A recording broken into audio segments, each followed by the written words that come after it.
என்னென்ன இது? கண்ட கண்ட வண்டியெல்லாம் வீட்டுக்குள்ள விட்டு வியாபாரம் பண்ண போறேன்னு சொல்லிட்டு இருக்காளுங்க. நீங்க எதுவும் கேட்க மாட்டீங்களா? அது மட்டும் இல்லை மாமா, எல்லாத்துக்கும் அத்தை வேற சப்போர்ட்டா இருக்காங்களே, அதான் பெரிய ஆச்சரியமாகவும் அசிங்கமாகவும் இருக்கு. 1000 பேர் மாமாவை எதிர்த்து நின்னாலும் அத்தை நம்ம பக்கம் தானே இருந்தாங்க. ஆனா நம்ம இந்த பக்கம் வந்ததும் அத்தையவே சாச்சிட்டாங்களே. என்ன மாதிரியான வேலையெல்லாம் பார்த்துருக்காங்க பாருங்க. இப்போ யோசிக்கிறதுக்கு என்னடா இருக்கு? ஏதாவது ஒரு முடிவு எடுக்கணும், அவ்வளோதான். என்ன முடிவு எடுக்கணும்?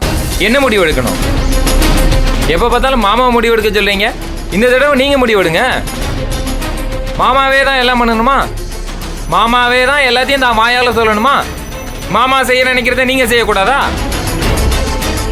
இப்போ மாமா பொண்டாட்டி ஹாஸ்பிட்டலில் இருக்காங்கல்ல, அதுக்கு அவர் தான் காரணம்னு பிரச்சனை பண்ற மாதிரி, இதுக்கப்புறம் ஏன் பொண்டாட்டி பிரச்சனை, ஓம் பொண்டாட்டி பிரச்சனை, குடும்பத்தில் அது பிரச்சனை இது பிரச்சனைன்னு சொல்லி எல்லாத்துக்கும் மாமா தலையை தான் போட்டு உருட்டுவீங்களா?